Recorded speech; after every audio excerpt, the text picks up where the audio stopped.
Salut les petits potes, on se retrouve pour deux nouveaux threads d'horreur. Alors oui, ça change de d'habitude où il y en a beaucoup, mais cette fois-ci il y en a que deux parce qu'ils sont vachement longs quand même. En tout cas j'espère que tu vas les kiffer, prends la boisson de ton choix et installe-toi confortablement.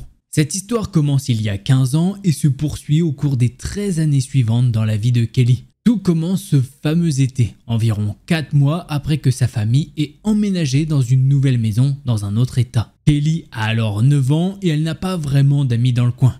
Un jour, elle est dans la cour pour aider son père à faire des travaux de jardinage. Il tond les buissons avant et arrière et elle cueille les pissenlits dans le sol ou arrose les plantes à l'avant de la maison. Pas très utile, elle le sait, mais à 9 ans, elle n'est pas autorisée à faire quoi que ce soit avec la tondeuse à gazon, à part peut-être tirer sur le cordon pour démarrer le moteur. Son père vient de terminer la cour avant et se dirige vers la cour arrière, tandis qu'elle reste dans la cour avant pour finir. Kelly se souvient avoir vu un colis sur le porche devant leur porte et être allée le chercher. Et c'est à ce moment-là qu'elle se retourne et le voit. Un homme d'une trentaine d'années, avec de longs cheveux noirs attachés en queue de cheval tombant sur ses épaules, portant un t-shirt blanc uni, un pantalon de pyjama noir et sans chaussettes ni chaussures. Il se tient au bout de leur rue, les bras croisés et la regarde directement. Pour le contexte, la maison de Kelly est située à 4 maisons du bout de la rue. Au bout de cette rue, il y a une route qui forme un carrefour en forme de T. De l'autre côté de cette intersection, par rapport à leur maison, il y a 3 maisons. Une maison alignée au milieu de leur rue et les 2 autres maisons situées à droite de celle-ci. À gauche de la maison alignée avec leur rue se trouve une ancienne usine de traitement d'acier entourée de maisons de leur quartier. Et à cette époque encore active 24 heures sur 24 et 7 jours sur 7. Cet homme se tient devant la maison alignée avec leur rue, en haut du carrefour en T. Il se tient juste au bord de la rue et devant ce que Kelly pense être sa maison, la regardant simplement. Dès qu'elle le voit, Kelly se fige immédiatement et le regarde, avec un soudain sentiment de malaise l'envahir. Plus elle le regarde, plus elle commence à remarquer des signaux d'alarme. Dans son esprit de 9 ans, cet homme est habillé de façon très étrange et cela constitue déjà un signal d'alarme immédiat. Mais la chose la plus effrayante qui la frappe est son visage. Son visage n'a absolument aucune expression d'aucune sorte. Il y a juste ce regard intense et perçant avec lequel il la regarde directement. Kelly a l'impression qu'il la regarde droit dans les yeux et pendant au moins 2 minutes, il se regarde, sans jamais détourner le regard ni même cligner des yeux. Finalement, le sentiment de malaise se développe suffisamment pour qu'elle descende lentement du porche et se dirige vers le côté de leur maison, sans jamais détourner les yeux de l'homme. Une fois hors de vue, Kelly court dans le jardin pour raconter à son père ce qui vient de se passer. Elle s'approche de lui alors qu'il finit de tondre le jardin et décrit ce qu'elle a vu. Son père lui dit alors qu'il a vu cet homme l'autre jour faire la même chose, sauf qu'il regardait droit dans leur rue. Bras croisés, t-shirt blanc uni, pantalon de pyjama, pas de chaussures comme lorsqu'elle l'a vu. Après cela, son père lui dit qu'il pense que cet homme a l'air absent et qu'elle doit rester très loin de lui. Malheureusement, ce sera pas la dernière fois que Kelly verra l'homme au bout de leur rue. À partir de ce moment-là, elle verra cet homme beaucoup plus souvent. Que ça soit dans la voiture quand elle est avec sa famille ou bien dehors quand elle est dans la cour. Ou même encore quand ils font le pâté de maison. Elle regarde dans cette direction et elle le voit debout au même endroit, les bras croisés, la regardant intensément. Il n'est pas là 24 heures sur 24, 7 jours sur 7. Mais au moins 3 jours par semaine, elle le voit dehors. Parfois pendant 5 heures ou plus à la fois. Sinon, elle voit quelqu'un qui promène son chien ou une voiture qui passe. Une fois, Kelly essaye de comprendre son emploi du temps pour ne pas avoir à être autant avec lui. Mais c'est trop effrayant de le suivre parce qu'il commence de temps en temps à scruter sa tête à la recherche de personnes sur lesquelles s'accrocher. Ce qui est bien évidemment effrayant. Maintenant, certains d'entre vous pensent peut-être il regarde juste et il fait rien, c'est pas si mal, hein? Malheureusement, elle découvre plus tard que les choses sont bien pires que ce qu'elle avait imaginé. Donc, avance rapide d'environ 9 ans, Kelly a maintenant 18 ans et elle cherche un emploi pour économiser pour sa première voiture. Jusque-là, elle n'a pas vraiment réussi à économiser de l'argent et ses parents ne sont pas en mesure de l'aider à en acheter une. Elle sait donc qu'elle doit essayer de trouver un travail qui serait facile pour elle d'y arriver et qui lui rapporterait suffisamment pour qu'elle puisse espérer obtenir rapidement une voiture bon marché. Et bingo, l'usine de traitement de l'acier à côté de la maison effrayante de l'homme a un petit panneau d'embauche devant l'entrée. Et elle décide que 2 minutes à pied pour aller au travail, ça vaut la peine. Même si cela implique de passer devant la maison effrayante de cet homme. Elle a vu ce type faire cette routine de stalker les gens pendant près d'1 décennie. Et elle pense que ça posera pas de problème du coup de passer devant chez lui. Alors elle postule et finit par obtenir le poste. C'est un travail dur qui consiste généralement en un travail physique intense et en gardant un rythme constant. Mais rien à quoi elle ne s'attendait. Elle commence assez lentement mais finit par s'améliorer et être capable d'accomplir des tâches beaucoup plus rapidement. Environ 3 mois plus tard, Kelly est affectée à travailler sur une machine sur laquelle elle n'a jamais travaillé auparavant, située sur le quai de chargement. Depuis le quai de chargement, elle a une vue dégagée sur la clôture en bois qui sépare la zone de chargement de l'usine de la maison de l'homme effrayant, ainsi que sur le devant de son allée où il se tient normalement. Elle ne peut pas voir l'homme debout à son poste, mais elle remarque un grand trou dans la clôture qui semble avoir été fait lors d'une sorte d'accident. La clôture n'est pas cassée proprement, mais il y a des éclats et des fissures dans la clôture là où le trou a été fait. Kelly demande à un de ses collègues qui s'appelle Ronnie s'il sait quelque chose à ce sujet. Et du coup, cela va engager une conversation plus longue sur cet homme effrayant. Ronnie travaille à l'usine de traitement de l'acier depuis plus d'une quinzaine d'années et a vu cet homme plus d'une fois au cours de sa routine d'observation. Selon Ronnie, le trou dans la clôture a été fait par un homme effrayant et il a dit au directeur de l'usine qu'il s'agissait d'un accident avec son camion. Mais c'est pas tout, Ronnie continue en disant que ce voisin effrayant dirige en fait une garderie à l'extérieur de sa maison, que c'est une entreprise non enregistrée et que cela a en fait conduit la police à être appelée plus d'une fois. Ça surprend Kelly car elle a jamais vu la police chez lui auparavant, mais après que Ronnie lui ait dit ça, quelque chose d'autre lui vient à l'esprit. En regardant la maison de l'homme effrayant, chaque fois que sa camionnette n'était pas dans l'allée, eh bien elle pouvait voir effectivement des mini aires de jeu pour enfants avec un toboggan et des jouets intégrés, avec lesquels les tout petits peuvent jouer. C'est vrai que ça lui a déjà paru étrange car au cours de ces 9 années, elle n'a jamais vu d'enfant entrer ou sortir de sa maison. Mais bon, elle n'y avait jamais vraiment réfléchi. Après que Ronnie lui ait dit ça, elle repense à la fois où elle l'a vu pour la première fois à l'âge de 9 ans et à toutes les autres fois où il l'a regardé en grandissant. Et elle commence à se demander s'il a secrètement comploté pour essayer de l'emmener dans sa garderie non officielle. Malheureusement, elle ne peut pas vraiment confirmer ce que Ronnie lui a dit, et à ce stade, elle est aux prises avec ses propres problèmes personnels à la maison. Et elle range donc simplement l'histoire dans un coin de sa tête comme quelque chose qui ne la surprendrait pas si elle découvrait que c'était vrai. Kelly quitte cet emploi peu de temps après avoir économisé suffisamment d'argent pour acheter une voiture et s'engager dans le domaine de carrière qu'elle espère réussir. Avance rapide de 3 ans et elle vit l'une des expériences les plus effrayantes de sa vie, celle qui motive sa publication. À ce stade, Kelly a quitté la maison de ses parents, mais elle doit y retourner pour des raisons personnelles qu'elle ne détaille pas. Elle a également rencontré sa petite amie et elle passe plusieurs nuits chez ses parents à regarder de vieux films ou à jouer à des jeux dans son sous-sol. À ce moment-là, sa petite amie est au courant de l'homme effrayant, mais ne lui prête guère plus d'attention que n'importe qui d'autre. Aussi inquiétant qu'il soit, il n'enfreint pas la loi en restant là, et leurs vies sont déjà trop chargées pour qu'elle se concentre sur son étrangeté. Ce soir-là, Kelly rentre chez elle avec sa petite amie pour une soirée habituelle de film. Ne voulant pas bloquer la voiture de sa mère dans l'allée à voie unique, elle a récemment commencé à se garer sur la pelouse derrière la maison. Derrière leur maison se trouve une ruelle qui longe les arrière-cours des maisons voisines. Leur cour arrière est bordée d'une clôture en bois avec un garage séparé qui s'ouvre sur la ruelle. Kelly se gare souvent dans la zone herbeuse entre les portes du garage et la ruelle, espérant secrètement que l'homme effrayant ne serait pas dehors par une belle nuit comme celle-ci. Bien sûr, la malchance la frappe et sur le chemin du retour, elle passe devant lui, debout et les regarde fixement. Kelly croise brièvement son regard en passant, puis tourne à droite à l'intersection hantée pour entrer dans l'allée derrière la maison. C'est alors que les choses deviennent effrayantes. Pour une raison quelconque, Kelly ressent une sensation de malaise, similaire à celle qu'elle avait eue la première fois qu'elle l'avait vu. Un sentiment de « quelque chose ne va pas ». Elle décide alors de jeter un œil dans le rétroviseur côté conducteur. Et à sa grande horreur, l'homme effrayant a quitté son poste et marche rapidement dans leur direction. C'est la première fois que Kelly voit cet homme bouger. D'habitude, il reste complètement immobile, mais là, il marche vers elle.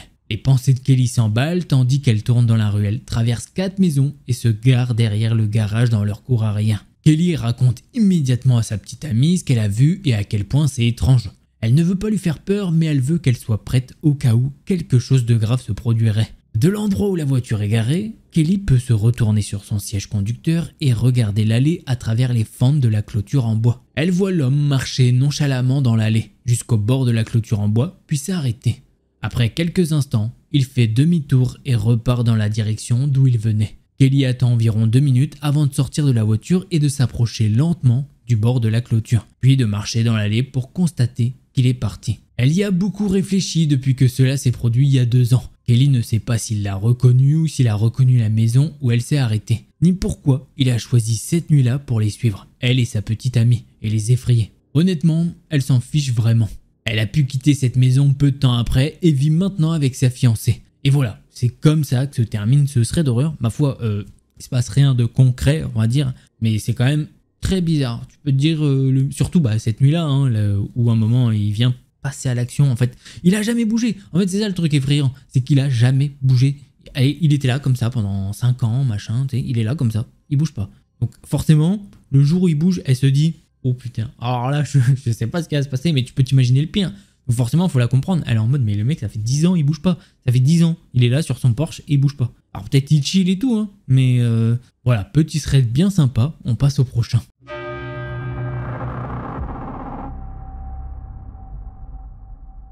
Alors juste avant que commence ce second thread d'horreur, eh bien si tu ne l'avais pas fait, n'oublie pas un petit pouce bleu, ça aide énormément, surtout en ce mois de juillet. Et puis si t'étais pas abonné, n'hésite pas à le faire pour ne pas louper les prochaines vidéos. Allez, on reprend directement. L'histoire que je vais vous raconter, c'est celle de Virginia, une femme de 36 ans vivant en Suède. Elle travaille dans le domaine des soins de santé mentale depuis 18 ans, principalement avec des personnes atteintes de maladies psychotiques comme la schizophrénie. Elle a travaillé dans un foyer de groupe pendant 9 ans et était très proche de ses collègues, surtout de 2 femmes. Au cours des dernières années de son emploi, une autre femme que nous appellerons M a commencé à y travailler. Elles sont devenues très proches toutes les 4. M, bien que timide et réservée, s'entendait bien avec elle. Cependant, M était souvent en congé de maladie en raison de ses propres problèmes de santé mentale. Malgré ça, elle se présentait toujours au dîner après le travail et elle restait en contact même lorsque M n'était pas en état de travailler à plein temps. M avait elle-même des antécédents de schizophrénie, mais prenait des médicaments et n'avait pas eu d'épisode psychotique depuis des années. Virginia, ayant une formation en psychiatrie et une longue expérience avec la schizophrénie, n'avait aucun jugement envers ceux qui souffrent de cette maladie. Cela ne la dérangeait pas d'être amie avec quelqu'un ayant un tel diagnostic. À l'été 2023, Virginia déménage pour travailler dans un nouvel établissement de santé mentale, cette fois en psychiatrie légale, dans une maison de transition pour les meurtriers malades mentaux entre autres.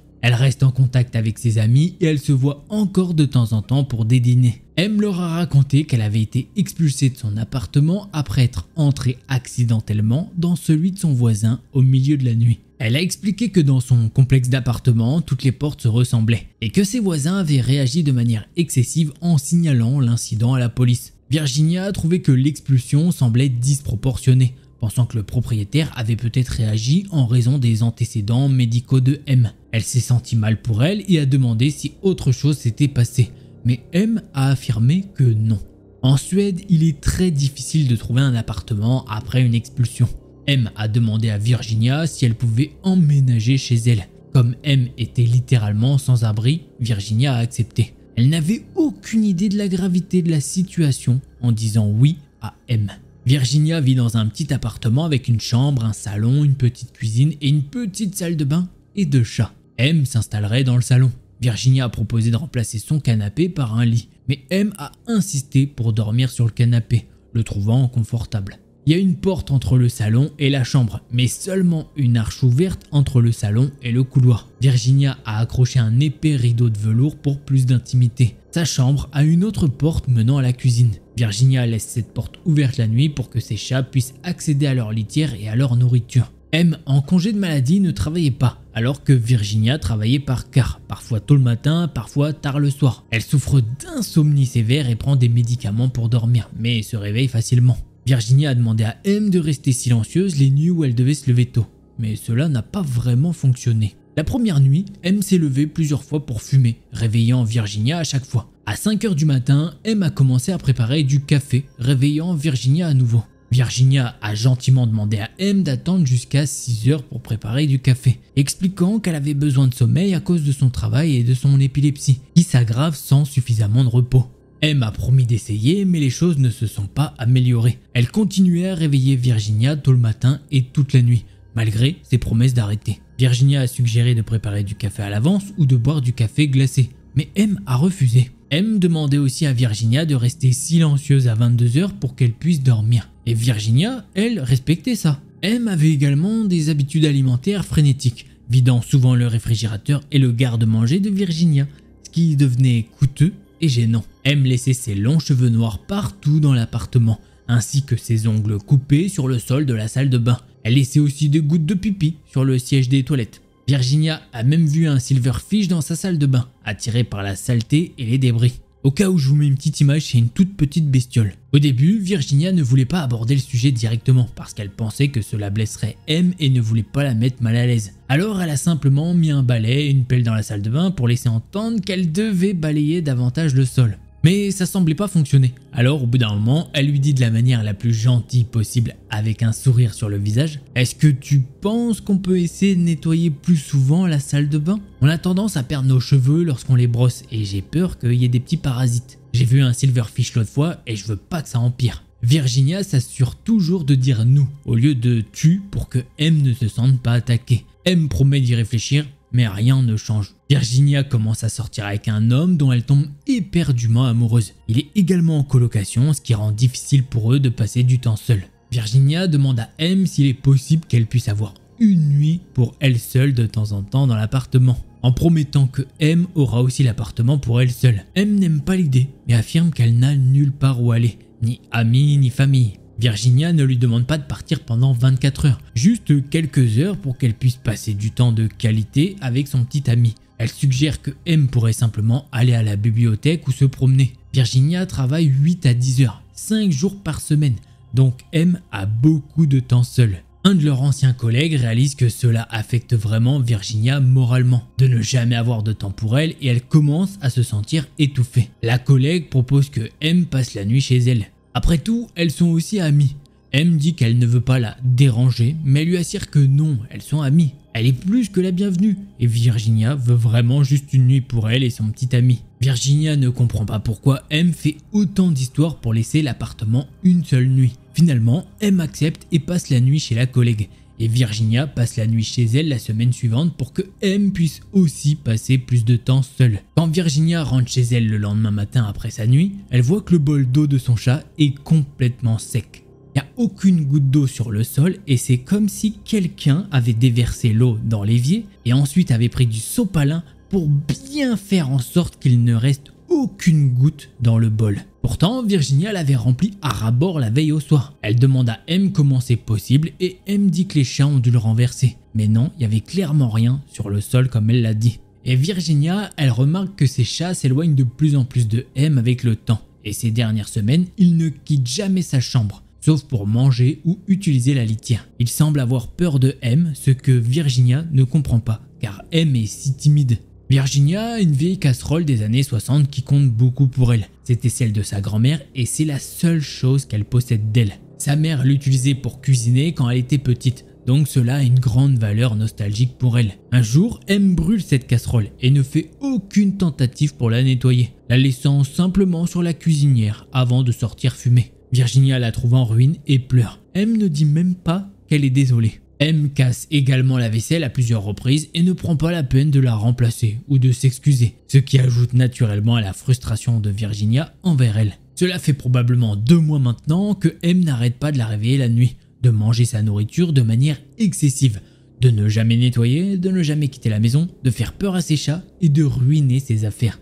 Virginia réalise que M a volé ses somnifères prescrits, beaucoup d'entre eux d'ailleurs. Elle n'en reçoit qu'un par nuit, ni plus ni moins. Et comme vous le savez déjà, elle en a vraiment besoin. Virginia en avait 20 sur sa table de nuit quand elle est partie travailler, et quand elle est rentrée à la maison, ils avaient disparu. M nie que c'est elle, ce qui est assez hilarant puisque personne d'autre n'aurait pu être là. Et ce n'est pas les chats qui les ont pris, sinon ils seraient complètement HS. La frustration de Virginia devient lourde. La chaleur estivale est forte et elle se sent enfermée dans sa petite chambre avec ses 2 chats, sans jamais avoir de temps pour elle. Jamais de temps seul avec son petit ami, sauf une fois tous les 14 jours. Son appartement est en désordre et M la vole. Sorti de nulle part, un ancien camarade de classe du primaire envoie un texto à Virginia sur Facebook, lui demandant comment elle connaît M. Il a vu qu'elle avait posté sur Facebook qu'elles étaient désormais colocataires. Virginia lui dit qu'elles sont d'anciennes collègues et que M avait besoin d'un endroit où rester parce qu'elle avait été expulsée. Il lui dit alors « Oui, je sais, mais est-ce que tu sais pourquoi elle a été expulsée ?» Et Virginia lui répond « Bah ouais, elle est rentrée accidentellement dans l'appartement de son voisin. » Il lui dit alors c'est un petit peu vrai mais c'est pas toute l'histoire. En fait, elle est entrée par effraction et s'est faufilée vers leur bébé endormi avec un couteau à la main. Mais heureusement, le père s'est réveillé, l'a plaqué et a réussi à sauver le bébé. En lisant ce texte, je peux vous dire que Virginia, elle a mal au ventre. Est-ce que c'est quelque chose qui peut être vrai? Cela expliquerait certainement pourquoi M a été expulsée. Mais cela semble si horrible et M est une fille si timide et gentille que Virginia a tellement de questions. Mais son ami a le rapport de police complet et il va lui transmettre. Apparemment, le couple chez qui M s'était introduit par effraction était son ex-petite amie et sa famille. Il semble que M souffrait d'une psychose lors du cambriolage, mais ses parties n'étaient pas publiques. Il est cependant clair pour Virginia que M lui a menti sur ce qui s'était passé et sur la durée pendant laquelle elle était mentalement stable. Virginia commence à devenir assez paranoïaque maintenant. Elle est déjà frustrée par tout et veut vraiment que M déménage. Cependant, elles ont un contrat selon lequel M a un préavis de 30 jours. Virginia sait que si elle demande durement à M de partir, cela signifierait 30 jours de chaos jusqu'à ce qu'elle déménage. Alors elle veut gérer cela aussi gentiment que possible. Virginia commence à chercher des auberges bon marché qu'elle pourrait suggérer à M pour qu'elle ne soit pas dans la rue. Elle s'assoit avec M et lui dit qu'elle adore vivre avec elle et qu'elle se sent vraiment horrible à cause de ça. Mais son temps seul lui manque et que l'appartement est trop petit pour 2 personnes. Elle lui dit que ce n'est pas personnel, qu'elle ne voudrait vivre avec personne pour le moment et qu'elle aurait aimé que ça marche et qu'elle est vraiment désolée et elle espère qu'elles resteront amies. M a l'air abattue et lui dit que non, ce n'est pas possible. Virginia lui montre l'auberge qu'elle a trouvée et lui dit qu'elle comprend que ce n'est pas la situation idéale, mais qu'elle a vraiment besoin qu'elle déménage parce qu'elle se sent étouffée et que la chaleur estivale rend difficile de toujours fermer la porte de la chambre. Et c'est difficile pour elle de ne pas dormir et toutes les choses qui vont avec. M lui dit alors d'accord et elle va essayer de déménager mais pas avant 30 jours. Et Virginia lui dit ok, y a pas de souci. Le premier soir après cette conversation, M se lève et prépare son café à 2h30 du matin. Virginia est au bord de la dépression nerveuse. Elle doit se lever à 6h et ne peut pas se rendormir. Elle demande à M le matin, probablement pour la 10e fois, de ne pas préparer de café avant qu'elle ne se lève. Mais M ne répond même pas. Elle s'assoit simplement sur le canapé et regarde par la fenêtre. Virginia dit alors M, ça va? Et M continue de regarder. Virginia panique mais part travailler parce que c'est le boulot. M continue d'être bizarre, de faire des dégâts, de réveiller Virginia, de manger sa nourriture. Et Virginia ne pense qu'à l'incident avec le bébé et le couteau. Finalement, Virginia en a assez d'être réveillée par la cafetière. Alors elle la débranche et la range dans son grenier auquel M n'a pas accès. Cela peut sembler enfantin mais Virginia est tellement fatiguée à ce moment-là. Ses somnifères ont été volés et elle commence à se sentir comme Edward Norton au début de Fight Club. La nuit suivante, Virginia se réveille à 4h du matin et voit M préparer du café dans une casserole. Pas celle de sa grand-mère, celle-là étant en ruine. Elle essaye de parler à M à nouveau en lui expliquant la situation. Mais M se contente de la regarder sans répondre. Frustrée et sur le point de craquer, Virginia prend la casserole et la range également dans le grenier. La 3e nuit, le gars avec qui Virginia sort dort chez eux parce qu'elle devient vraiment paranoïaque à cause du comportement étrange de sa colocataire. Elle ne lui parle pas et regarde simplement dans le vide. Virginia se réveille d'une légère sieste poussée par son copain qui murmure « Eh regarde !» Dans l'embrasure de la porte, sa colocataire se tient silencieusement en train de les regarder. Elle se tient là comme dans un film d'horreur avec ses longs cheveux noirs sur le visage. À ce moment-là, elle lui fait clairement penser à Sadako. Virginia ne dit rien au début, pensant que la colocataire fait quelque chose près de leur porte. Mais au bout d'un moment, elle réalise qu'elle est immobile et les regarde fixement. Cela lui rappelle la fin de Paranormal Activity quand Cathy regarde simplement Mika. Alors Virginia se redresse et lui dit « Mais qu'est-ce que tu fous ?» Mais avant de finir sa phrase, la colocataire claque la porte. Virginia entend le bruit de quelque chose de métallique tombant sur le sol et sa colocataire courant dans le salon. M se met à crier « Mais tu dois partir !» Et Virginia commence à pleurer hystériquement, se sentant dans un cauchemar. Bien sûr, Virginia ne se rendort pas et elle est vraiment heureuse d'avoir de la compagnie cette nuit-là. Elle se demande sans cesse, avait-elle déjà fait ça auparavant? Est-ce qu'elle m'a déjà regardé pendant que je dormais? Le lendemain matin, en se levant du lit, Virginia ouvre la porte que sa colocataire avait fermée et voit un couteau de cuisine par terre. C'était donc le bruit métallique qu'elle avait entendu avant que sa colocataire ne s'enfuit. Virginia prend tous ses couteaux et les enferme dans le grenier. Elle demande ensuite à une de ses amies de venir chez elle pour être présente lorsqu'elle dira à sa colocataire qu'elle doit déménager immédiatement, sans attendre les 30 jours de préavis. Pendant la conversation, Virginia essaye vraiment de rester calme. Elle sait que sa colocataire souffre d'une maladie mentale et qu'elle ne veut aucun mal, même si Virginia est tellement frustrée qu'elle ne peut pas la détester. Elle est surtout effrayée et fatiguée. Cependant, sa colocataire ne répond même pas lorsque Virginia lui parle. Elle continue simplement à regarder par la fenêtre. Elle quitte l'appartement et envoie un texto à Virginia en disant qu'elle a manqué de respect en ayant amené une amie chez elle. La nuit arrive et Virginia pense enfin passer une nuit tranquille, sans cafetière ni casserole. Mais à 3 h du matin, elle se réveille en voyant sa colocataire brûler du café sec dans une poêle. À ce moment-là, Virginia a juste peur d'elle. Son visage est inexpressif, ses yeux sont noirs. Elle soupçonne qu'elle est rentrée dans une psychose. Virginia éteint le feu et sa colocataire s'enfuit vers le salon en silence. Virginia sait que sa colocataire a rendez-vous avec son psychiatre le lendemain et pendant son absence, elle emballe toutes ses affaires. Elle lui envoie ensuite un texto disant qu'elle doit récupérer ses affaires et rendre ses clés et qu'elle lui donnera de l'argent pour une auberge pour les 26 prochains jours. Mais M ne répond tout simplement pas. Le gars que Virginia voit vient lui tenir compagnie au cas où sa colocataire se disputerait à ce sujet. Mais elle ne l'a pas fait, elle laisse les clés sans les regarder et part. Des collègues amis de Virginia lui disent que sa colocataire a emménagé avec un homme avec qui elle sortait et qu'elle y est restée quelques semaines jusqu'à ce qu'elle obtienne son propre appartement. Elle a recommencé à travailler et Virginia est vraiment heureuse de l'entendre. Elle semble bien se porter, puis en janvier, une de leurs anciennes collègues dit à Virginia que M l'a appelée en disant que tout devait brûler, qu'elle avait un bébé, qu'elle devait sauver et d'autres trucs délirants.